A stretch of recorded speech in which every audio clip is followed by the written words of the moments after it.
Hello बच्चों, welcome back. ठीक है, क्या पढ़ रहे हैं क्लास 11 के बच्चों? हम पढ़ रहे हैं केमिकल बॉन्डिंग। केमिकल बॉन्डिंग में अभी हमारे दो वीडियो शूट हो चुके हैं। तीसरा वीडियो है, आज हम बात करने वाले हैं इलेक्ट्रोवैलेंट और आयनिक बॉन्ड।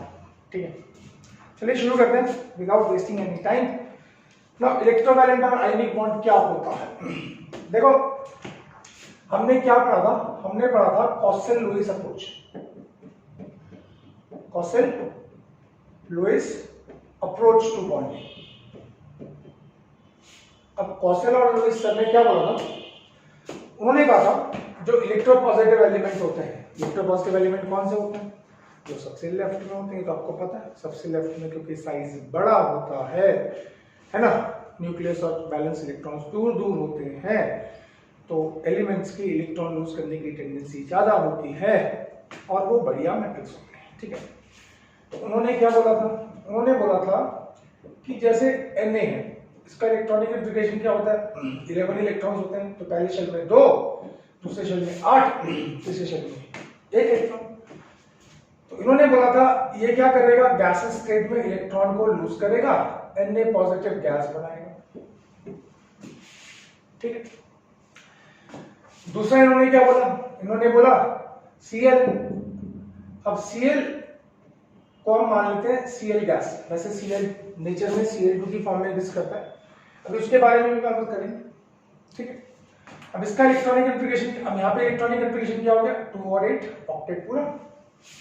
ठीक, वैसे ही Cl है, इसका इलेक्ट्रॉनिक कॉन्फ़िगरेशन 17 इलेक्ट्रॉन होते हैं, 8 और 2 10 और 7। ये इलेक्ट्रॉन गेन करेगा, गेन करने पे क्या बनाएगा? Cl negative gas state.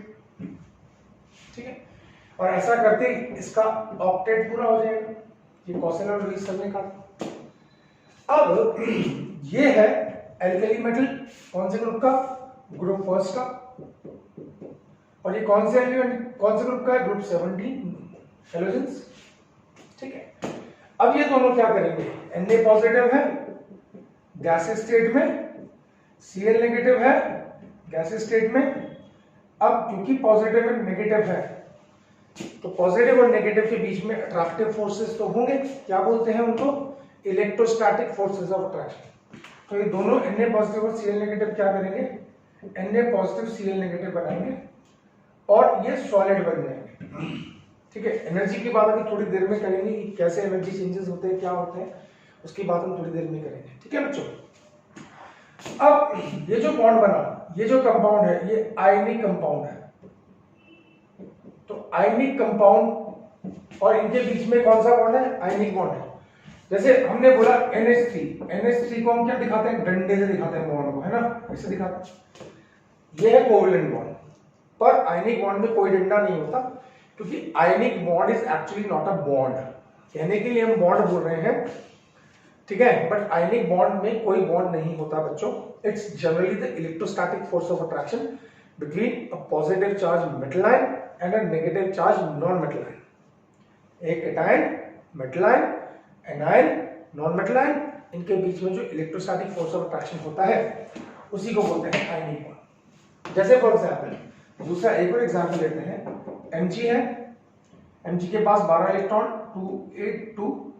तो अब इसकी टेंडेंसी क्या होगी? इलेक्ट्रॉन लूज करने की, क्योंकि इलेक्ट्रॉन लूज करते ही इसका ऑक्टेट पूरा हो जाएगा, है ना बेटा।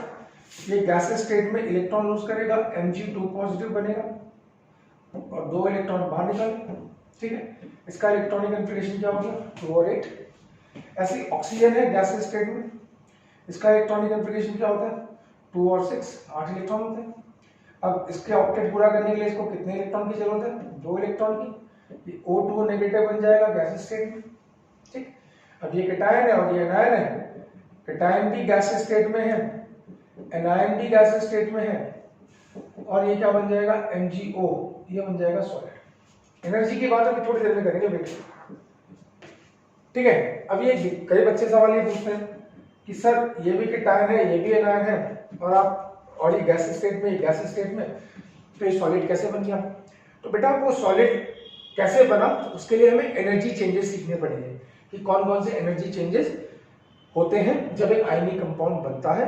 तो बहुत बड़ा टॉपिक है bond neighbour cycle, next video हम उसी पे बनाएंगे। ठीक है बच्चों, अभी हम सिर्फ आयनिक कंपाउंड्स और उनकी कैरेक्टरिस्टिक्स, कौन कौन से फैक्टर्स हैं, जो आयनिक कंपाउंड की फॉर्मेशन को फेवर करेंगे, हम सिर्फ उसकी बात करेंगे। ठीक है बच्चे, अब इनके बीच में क्या बन गया, Mg2 पॉजिटिव O2 नेगेटिव। देखो मैंने कोई डंडा नहीं बनाया बीच में, Mg और O के बीच में ऐसे नहीं बनाया, ऐसे नहीं बनाया, क्यों? क्योंकि आयनिक कंपाउंड है।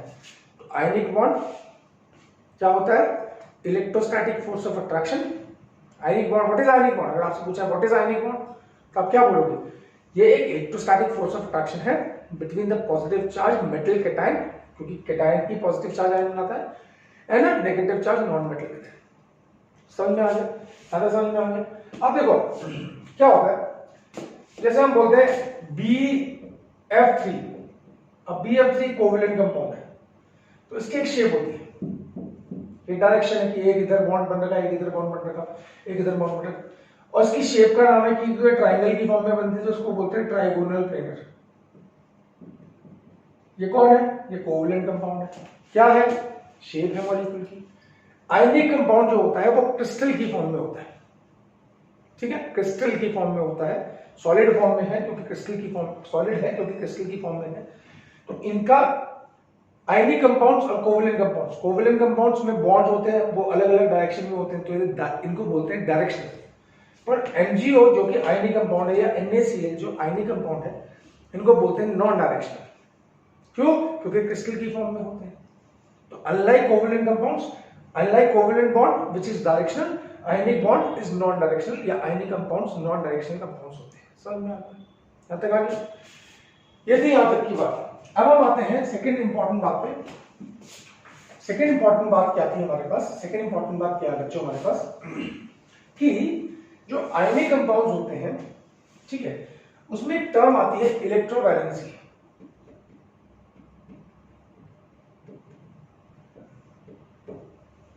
ना इलेक्ट्रोवैलेंसी क्या होती है? देखो क्या होगा, अभी आपने देखा कि NaCl जब बना तो Na ने एक इलेक्ट्रॉन लूज किया और Cl ने एक इलेक्ट्रॉन गेन किया। बट जब MgO बना तो Mg ने 2 इलेक्ट्रॉन लूज किए और ऑक्सीजन ने 2 इलेक्ट्रॉन गेन किए। ठीक है, तो हम ये बोलेंगे number of electrons, number of electrons lost और gain during the formation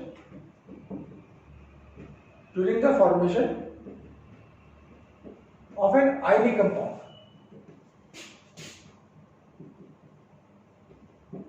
is called electrovalency.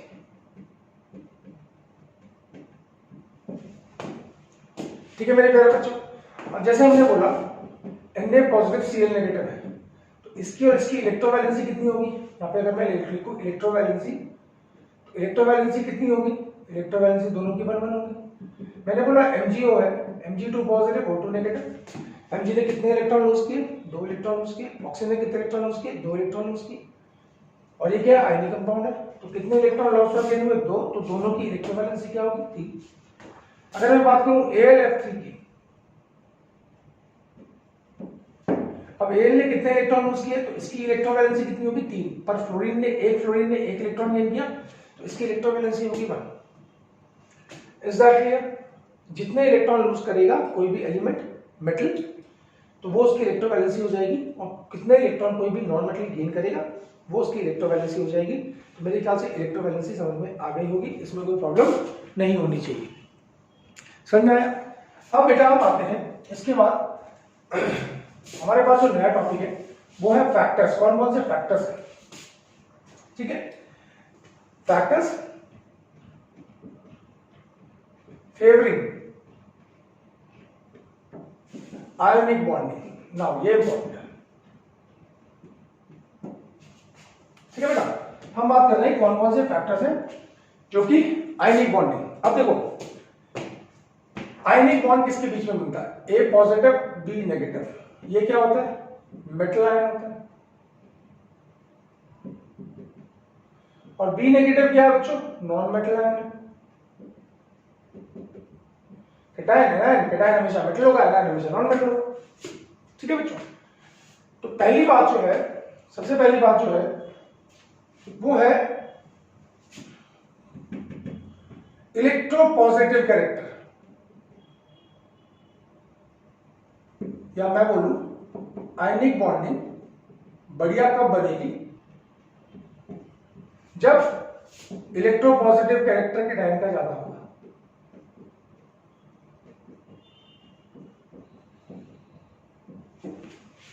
ठीक है, अब जैसे जैसे मैं बोलूं ग्रुप फर्स्ट की बात करूं, ठीक है, ग्रुप फर्स्ट में कौन आता है? Lithium, sodium, potassium, rubidium, caesium.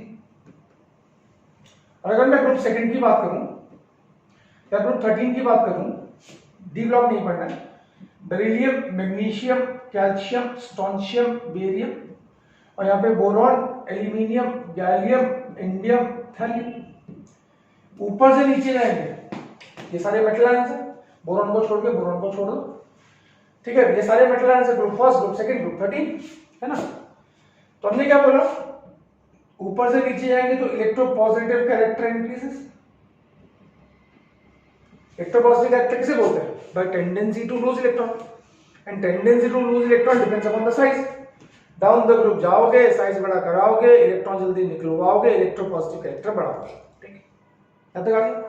पर जब हम लेफ्ट से राइट जाते हैं तो इलेक्ट्रोपॉजिटिव कैरेक्टर डिक्रीज है, क्योंकि लेफ्ट से राइट जाएंगे, साइज छोटा कराएंगे, न्यूक्लियस और वैलेंस इलेक्ट्रॉन के बीच में फोर्स ऑफ अट्रैक्शन बढ़ाएंगे, इलेक्ट्रॉन का लूज करना मुश्किल कराएंगे, यानी कि इलेक्ट्रोपॉजिटिव कैरेक्टर घटाएंगे। तो सबसे बढ़िया आयनिक कंपाउंड कौन बनाएगा? ग्रुप फर्स्ट का एलिमेंट। फिर कौन बनाएगा? ग्रुप सेकंड का एलिमेंट। फिर कौन बनाएगा? ग्रुप 13 का एलिमेंट। ठीक है, तो directly proportional to electropositive character of cation. यहां तक समझ में आया? हाँ, अभी इसको और डिस्कस करेंगे डिटेल में, पहले यहां तक समझ में आया। दूसरी बात है, दूसरा वेक्टर कौन सा होगा? दूसरा वेक्टर होगा electronegativity of anion, electronegativity of non metal.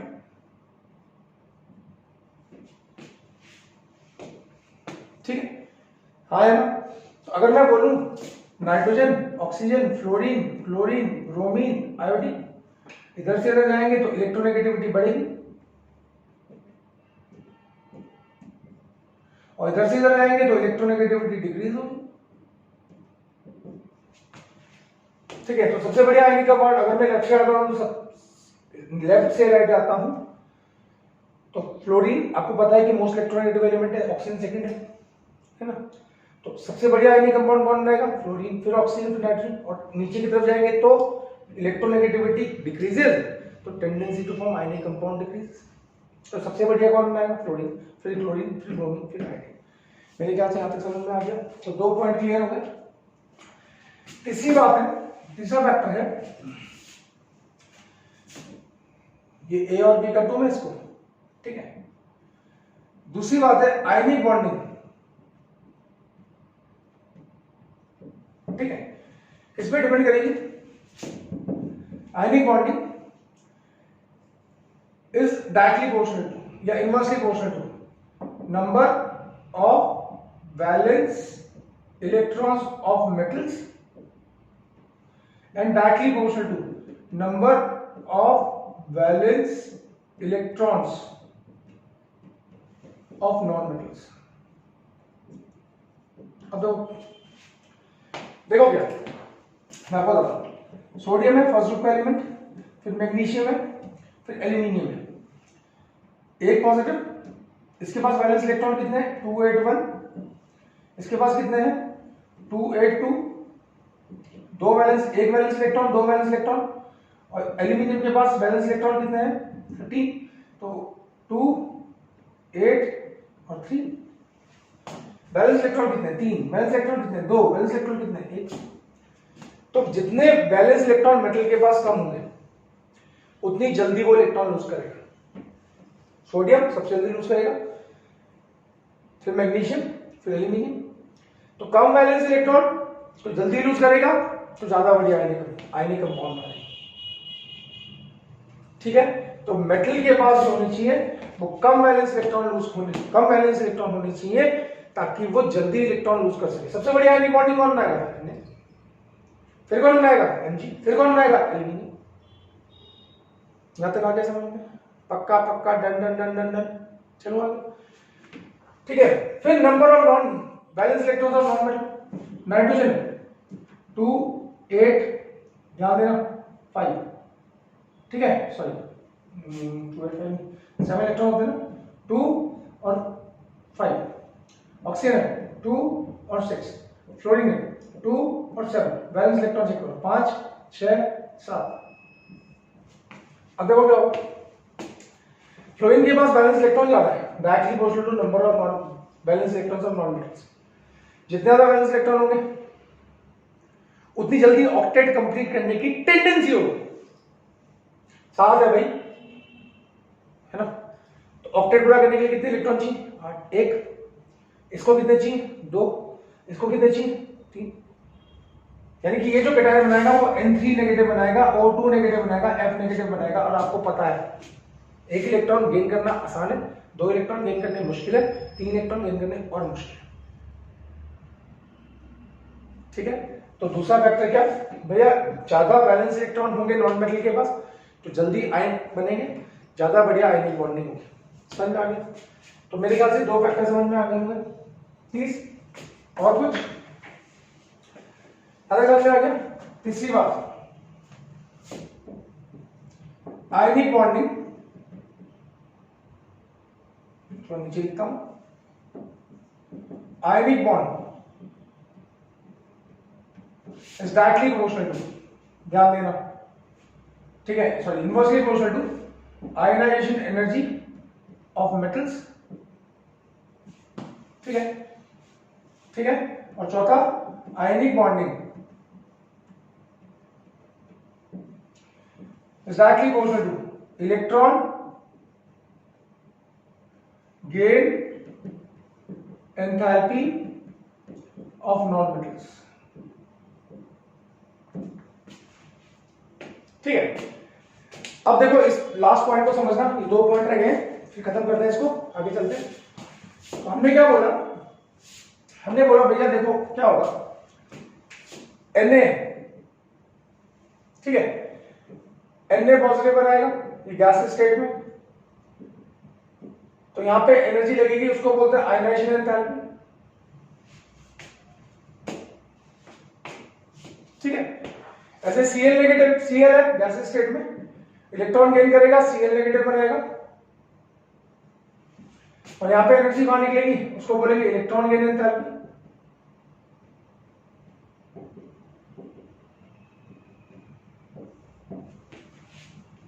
ठीक है, अब देखो ये जल्दी कब बनाएगा? ठीक है, Na पॉजिटिव जल्दी बनेगा और Cl नेगेटिव जल्दी बनेगा, तभी तो आयनिक बॉन्ड जल्दी बनेगा। तो हमने क्या बोला, सीधी सीधी बात, देखो Na और Cl को आयनिक बॉन्ड बनाना है। कैसे बनाना है? Na पॉजिटिव गैस है, Cl नेगेटिव गैस है, कंबाइन होके NaCl बनेगा, Na पॉजिटिव Cl नेगेटिव बनेगा, सॉलिड स्टेट में बनेगा। तो ये जल्दी कंबाइन कब होंगे? जब जल्दी बनेंगे। और जल्दी कब बनेंगे? जब इससे इसको बनने में एनर्जी कम लगेगी, है ना बेटा? है ना बेटा? समझ में आ रहा है भैया? Na को कम एनर्जी दी, Na फटाक से मिल गया, Na पॉजिटिव फटाक से मिल गया, फटाक से। और सोचो Cl इलेक्ट्रॉन गेन एंथैल्पी, जितनी ज्यादा एनर्जी Cl इलेक्ट्रॉन गेन कर रहा है, just concentrate on second reaction, second equation, ये Cl क्या कर रहा है? इलेक्ट्रॉन गेन कर रहा है, Cl नेगेटिव बना रहा है। कॉमन सेंस, एनर्जी बाहर निकल रही है, जितनी ज्यादा एनर्जी बाहर निकलेगी उतनी Cl नेगेटिव की एनर्जी कम हो जाएगी, उतना ज्यादा वो स्टेबल होगा। तो Cl के दिमाग में एक बात आएगी, वो बोलेगा यार अगर मैं इलेक्ट्रॉन गेन करके Cl नेगेटिव बनाता हूं, एनर्जी बाहर निकलती है, जितनी ज्यादा एनर्जी बाहर निकलेगी उतना इसकी एनर्जी कम हो जाएगी, उतना ये स्टेबल हो जाएगा इसके कंपैरिजन में। तो इसकी टेंडेंसी जल्दी से इलेक्ट्रॉन गेन करने की होगी। मतलब greater the amount of energy release, more is the stability of Cl negative ion. इन जितनी ज्यादा स्टेबिलिटी Cl नेगेटिव आयन की होगी उतनी जल्दी Cl की टेंडेंसी होगी इलेक्ट्रॉन गेन करने की। समझ में आया?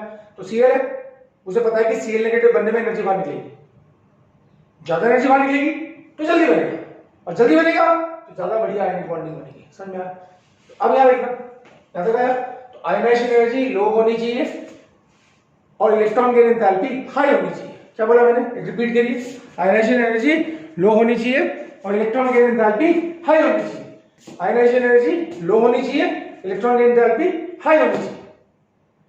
यहां तक समझ में आ गया? यहाँ तक समझ में आ गया।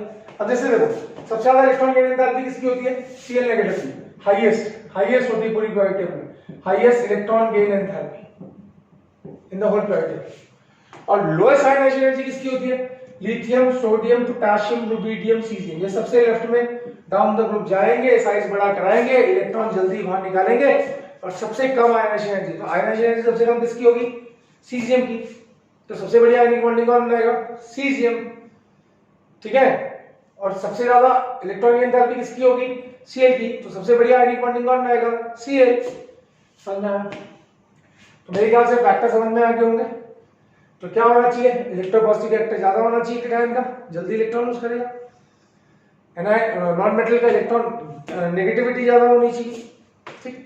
दूसरी बात, number of ions electron cation के कम होंगे तो कम आयनाइजेशन एनर्जी लगेगी, तो जल्दी इलेक्ट्रॉन लूज करेगा। और एनायन नॉन मेटल के पास ज्यादा वैलेंस इलेक्ट्रॉन होने चाहिए, तो जल्दी ऑक्टेट पूरा करने की टेंडेंसी रखेगा, ठीक है ना। तो मेरे ख्याल से फैक्टर समझ में आ गए होंगे। अब आगे चलें। अब देखो एक बड़ी टर्म आती है, याद आ गया बच्चों, पक्का पक्का, एक बड़ी टर्म आती है, उसको हम बोलते हैं लैटिस एनर्जी। क्या बोलते हैं, लैटिस एनर्जी। अब वैसे तो बहुत डिटेल में लैटिस एनर्जी, पर हम अभी उतना ही पढ़ेंगे जितना हमें पढ़ना है। तो टर्म क्या है बच्चों, term is lattice energy, lattice energy, ठीक है। पहले मैं इसको लिख देता हूं, ठीक है, फिर आपको समझने में आसानी होगी। The amount of energy release, the amount of energy release, ठीक है, in the formation of 1 mole of ionic compound,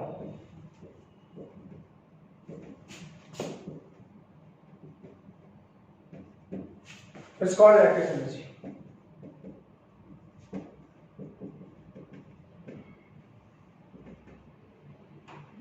ठीक है। पहले इस टर्म को समझेंगे। और लैटिस एनर्जी, ठीक है, is directly proportional to the stability of ionic compound. ज्यादा डिटेल में नहीं लूंगा, एस ब्लॉक जब करेंगे तब पढ़ाऊंगा, तो अभी फिलहाल थोड़ा सा स्टेबिलिटी ऑफ आयनिक कंपाउंड, ठीक है। And lattice energy depends upon, is directly proportional to charge density of cation or anion, ठीक है। and charge density is charge upon size,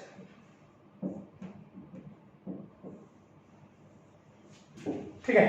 अब मैंने ज्यादातर चीजें लैटिस एनर्जी की लिख दी है बेटा, ठीक है, पर पहले टर्म हम क्लियर कर लेते हैं, फिर हम आगे धीरे धीरे करके चलेंगे। पहली बात आपने क्या, आपको क्या देखने को मिली, the amount of energy released, ठीक है। अब समझिएगा मेरे पास, मैंने बोला NaCl, Na पॉजिटिव है गैस, Cl नेगेटिव है गैस, NaCl बनेगा सॉलिड, ठीक है। अब ये दोनों जो है अनस्टेबल है और ये जो है वो स्टेबल है, यानी कि इन दोनों की क्या होगी, हाई एनर्जी होगी, और इसकी क्या होगी, लो एनर्जी होगी, क्योंकि यहां पे बाहर क्या लिख ली है, Li, लैटिस एनर्जी बाहर निकली है। अब कंसेप्ट समझिए, जब भी कोई बॉन्ड बनता है, कोवेलेंट बॉन्ड हो, आयनिक बॉन्ड हो, कैसा भी बॉन्ड हो, तो एनर्जी हमेशा बाहर निकलती है, ठीक है। अब जब आयनिक बॉन्ड बनता है, एक मोल आयनिक कंपाउंड बनता है, जैसे एक मोल Na पॉजिटिव है, एक मोल Cl नेगेटिव, यहां पे बना, ये Na पॉजिटिव है, ये Cl नेगेटिव, एक मोल आयनिक कंपाउंड जब बनेगा, यानी कि उनके बीच में आयनिक बॉन्ड बना, एक मोल कैटायन होंगे। अभी सब NaCl में तो एक मोल कैटायन है, एक मोल एनायन है, इनके बीच में क्या बना, आयनिक बॉन्ड बना। जब बॉन्ड बनेगा तो एनर्जी बाहर निकलेगी, आयनिक बॉन्ड जब बनेगा तो जो एनर्जी बाहर निकलेगी, that's called the Li, lattice energy, ठीक है, ठीक है। क्यों, क्योंकि इन दोनों ये क्या थे, इंडिविजुअल थे, अलग अलग थे पहले, तो इनकी एनर्जी ज्यादा थी। स्टेबल थोड़ा ना है, पॉजिटिव स्टेबल का है, Cl नेगेटिव स्टेबल का है, इस दुनिया में कोई भी पॉजिटिव चार्ज आया ना अकेला नहीं घूम सकता, कोई भी नेगेटिव चार्ज आया ना अकेला नहीं घूम सकता, क्योंकि वो हाईली अनस्टेबल है। तो वो क्या करते हैं, आपस में कंबाइन होते हैं, और कंबाइन होने के बाद आयनिक सॉलिड बनता है, तो जो एनर्जी बाहर निकलती है वो होती है लैटिस एनर्जी। पहली बात समझ में होगी।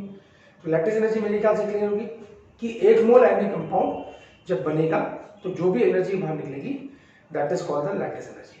ठीक है, ठीक है, समझ आ गया। अब लैटिस एनर्जी जितनी ज्यादा एनर्जी बाहर निकलेगी, अब देखिए मैं एक टर्म एक ये this is my first example, I am writing the second example.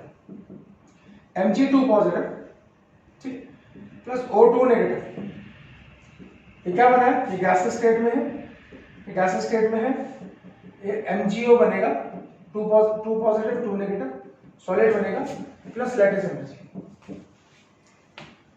अब लैटिस एनर्जी, अब यहां पे टर्म देखिए, पहले इसको समझिएगा, अच्छे से समझिएगा। Lattice energy is directly proportional, जितनी ज्यादा एनर्जी, कंसेप्ट सीखिएगा, यहां पे भी लैटिस एनर्जी मान लीजिए, यहां पे भी लैटिस एनर्जी मान लीजिए। अब यहां पे क्या लिखा है, lattice energy is directly proportional to stability of ionic compound. ठीक है बच्चों, lattice energy is directly proportional to stability of ionic compound. ठीक है मेरे प्यारे बच्चों, ठीक है मेरे प्यारे बच्चों, यहां तक आ गया।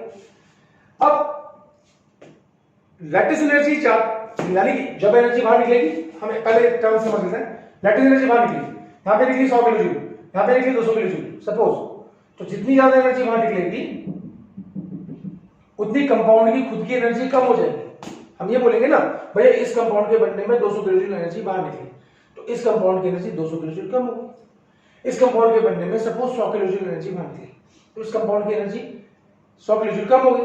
पर 100 किलो जूल कम है या 200 किलो जूल ज्यादा कम है, ये ज्यादा कम है, जितनी ज्यादा कम उतनी ज्यादा स्टेबिलिटी, तो ज्यादा अमाउंट ऑफ लैटिस एनर्जी ज्यादा स्टेबिलिटी। ठीक है, दूसरी बात मैंने यहां पे क्या लिखी हुई कि lattice energy depends upon charge density, charge density of cation और एनायन, या चार्ज डेंसिटी ऑन कैटायन और एनायन।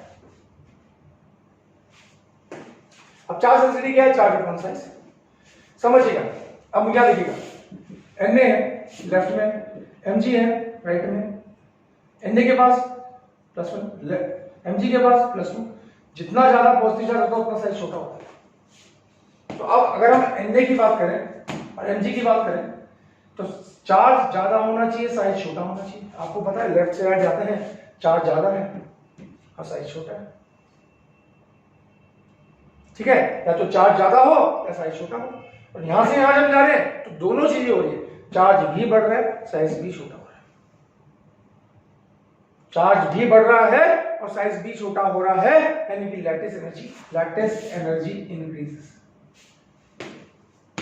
ठीक, तो ज्यादा चार्ज होना चाहिए, चार्ज ज्यादा है, चार्ज कम है, साइज छोटा है, साइज बड़ा है।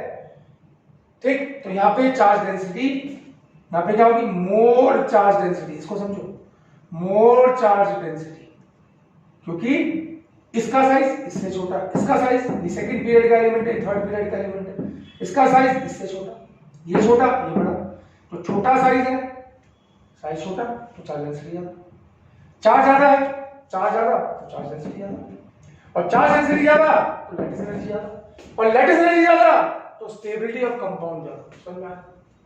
ये टर्म समझ लो बेटा, देखो मेरे पास समझ में है। तो लैटिस एनर्जी एक बार हल्का सा रिवाइज कर लेते हैं। लैटिस एनर्जी क्या, जो एनर्जी बाहर निकलेगी जब एक आयनिक कंपाउंड आप बनाओगे, that's called the lattice energy. जितनी ज्यादा एनर्जी बाहर निकलेगी उतनी आयनिक कंपाउंड की खुद की एनर्जी कम हो जाएगी और आयनिक कंपाउंड स्टेबल हो जाएगा। लैटिस एनर्जी डिपेंड करती है चार्ज डेंसिटी पे, और चार्ज डेंसिटी होता है चार्ज अपॉन साइज। चार्ज ज्यादा होगा, साइज छोटा होगा, तो चार्ज डेंसिटी ज्यादा होगी, और चार्ज डेंसिटी ज्यादा होगी तो कैटायन और आयन के बीच में इलेक्ट्रोस्टैटिक फोर्स ऑफ अट्रैक्शन ज्यादा होंगे, और ज्यादा होंगे तो लैटिस एनर्जी ज्यादा होगी।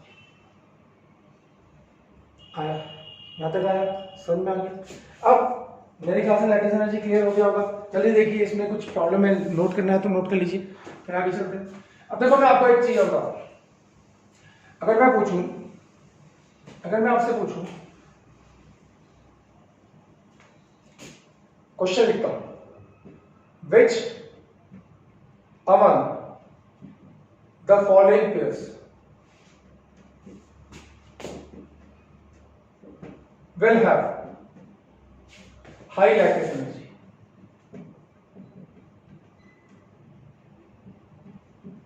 ठीक है, अगर मैं आपसे पूछूं, मैं कुछ पेयर्स लिख रहा हूं कि उनके पास उनमें से किसके पास ज्यादा लैटिस एनर्जी है। ठीक है, जैसे मैंने पहला लिखा, ठीक है, CaO और MgO।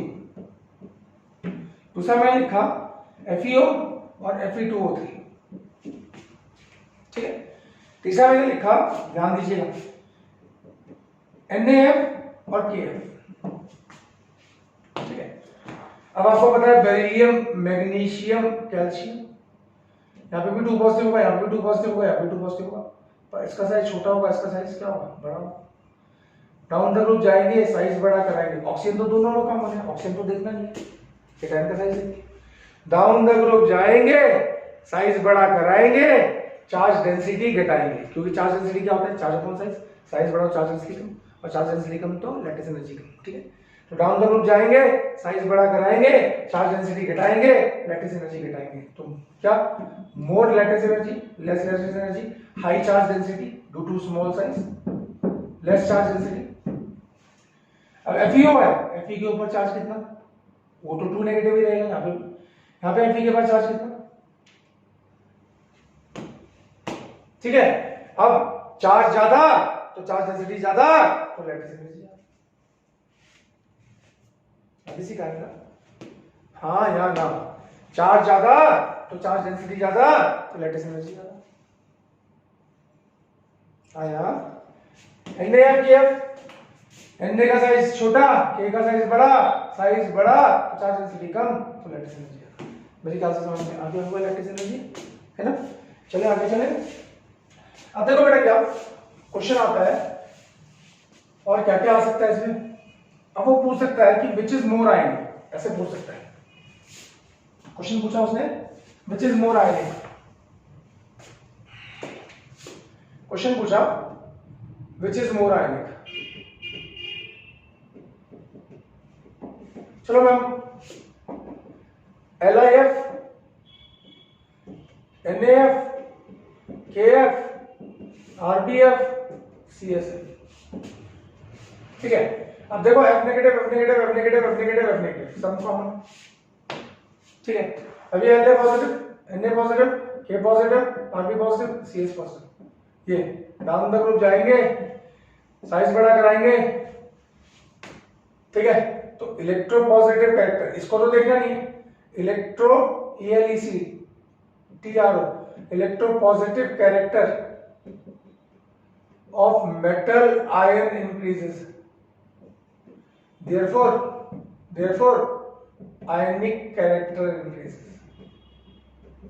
ये पढ़ा था ना, जितना ज्यादा इलेक्ट्रोपॉजिटिव कैरेक्टर होगा उतनी जल्दी इलेक्ट्रॉन लूज करेगा, उतनी जल्दी आयनिक का बॉन्ड बनेगा। ठीक है, अब दूसरी बात यहां पे लिख दिया NaF, NaCl, NaBr, NaI।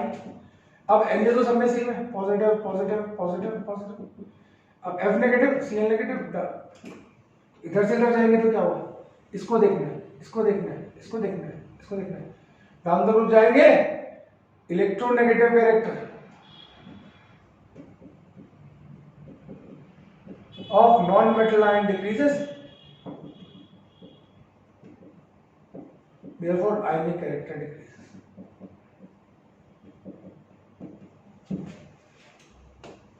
ठीक है, तो मेरे ख्याल से समझ में आ गया होगा, कोई प्रॉब्लम आए ना। अब देखो बेटा क्या, अब हमारे पास जो टर्म आती है, हमारे पास टर्म आती है कि भैया कैरेक्टरिस्टिक्स क्या है आयनिक कंपाउंड की।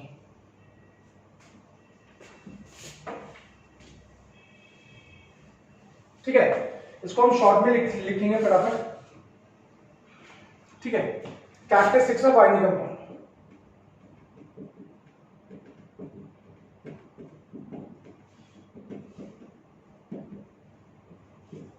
पहली बात, जल्दी बोलो क्या क्या कैरेक्टरिस्टिक्स होंगी। पहली बात, फिजिकल स्टेट जो होती है, आपको पता है, अभी आपने पढ़ लिया, जनरली सॉलिड होते, ठीक है। दूसरी बात, melting and boiling point, solid होंगे तो मेल्टिंग एंड बॉइलिंग पॉइंट क्या होंगे, मेल्टिंग एंड बॉइलिंग पॉइंट है, ठीक है। तीसरी बात, conductivity, non conducting in solid state, ठीक है, but conducting in molten state और एक्वा सॉल्यूशन। देखो NaCl है, Na positive Cl negative solid है, ठीक है। तो भैया आयन जो है उनके बीच में इलेक्ट्रोस्टैटिक फोर्स ऑफ अट्रैक्शन, और जब इलेक्ट्रोस्टैटिक फोर्स ऑफ अट्रैक्शन तो मूव नहीं कर सकते। कंडक्टिविटी का मतलब क्या होता है, कंडक्टिविटी का मतलब होता है मूवमेंट ऑफ चार्जेस, ठीक है बेटा। अब अगर कैटायन और आयन के बीच में बहुत ज्यादा इलेक्ट्रोस्टैटिक फोर्स ऑफ अट्रैक्शन है तो मूव कैसे करेंगे, और मूव नहीं करेंगे तो इलेक्ट्रिसिटी कंडक्ट कैसे करेंगे। तो इसलिए हमने बोला सॉलिड स्टेट में ये जो होते हैं ये होते हैं नॉन कंडक्टिंग, ठीक है। पर जब हम इसको हीट करते हैं या इसको पानी में डालते हैं, क्या बोला, हीट करेंगे, खूब हीट करोगे तो क्या होगा, Na पॉजिटिव अलग हो जाएगा, Cl नेगेटिव अलग हो जाएगा, इसको बोलेंगे मोल्टन स्टेट, अलग हो गया। और पानी में डालेंगे तो क्या बोलेंगे, Na positive aqueous, Cl negative aqueous, यहां पे फिर क्योंकि पानी क्या करता है, पानी कैटायन और आयन के बीच में आता है और उनको अलग अलग कर देता है, ठीक है। तो मोल्टन स्टेट में और एक्वा सॉल्यूशन में कैटायंस और आयंस हो गए अलग अलग, अब वो मूव कर सकते हैं, और मूव कर सकते हैं मतलब चार्जेस का मूवमेंट हो रहा है, और चार्जेस का मूवमेंट हो रहा है तो इलेक्ट्रिसिटी कंडक्ट हो रही है। तो हमने क्या बोला, नॉन कंडक्टिंग कहां पे, सॉलिड स्टेट में, बट कंडक्टिंग कहां पे, मोल्टन स्टेट में या एक्वा सॉल्यूशन, ठीक है बेटा। तो मेरे ख्याल से यहाँ तक समझ में आ गया होगा, बाकी और चीजें हम आगे बढ़ेंगे, ठीक है। इतनी भी प्रॉपर्टीज अगर आप याद रखोगे तो दे आर सफिशिएंट। बाकी अगले साल नेक्स्ट सॉलिड स्टेट पढ़ना है, आयनिक सॉलिड्स पढ़ने हैं, वहाँ पे डिटेल में पढ़ेंगे। अभी 11th के लिए इतना। तो होप ये वीडियो आपको समझ में आएगा। नेक्स्ट वीडियो में हम क्या करेंगे, लैटिस एनर्जी की कैलकुलेशन के बारे में बात करेंगे, उसका नाम है बॉर्न-हेबर साइकिल। तो नेक्स्ट वीडियो में हम मिलते हैं बॉर्न-हेबर साइकिल के साथ, ठीक है। क्या करेंगे, लैटिस एनर्जी सीखी ना अभी, उसको कैलकुलेट कैसे करते हैं वो सीखेंगे, इसके थ्रू, बॉर्न-हेबर साइकिल के थ्रू, ठीक है बच्चों। तो आज का वीडियो यहाँ पे समाप्त, इलेक्ट्रोवैलेंट और आयनिक बॉन्ड समाप्त। क्योंकि ज्यादातर बेटा हमें जो इस चैप्टर में पढ़ना है ना केमिकल बॉन्डिंग में, वो आयनिक कंपाउंड्स कम पढ़ने हैं, वो हमें कोवैलेंट कंपाउंड्स ज्यादा पढ़ने हैं, VSEPR theory, valence bond theory, molecular orbital theory, ठीक है। ये सब हमें कोवैलेंट कंपाउंड्स के बारे में पढ़ना है। तो होप ये वीडियो पसंद आया होगा, अच्छा लगा तो लाइक, प्रॉब्लम्स है तो कमेंट्स में जाइए, नहीं अच्छा लगा तो अनलाइक, ठीक है। Thank you so much for watching. पढ़ते रहिए और पूछते रहिए।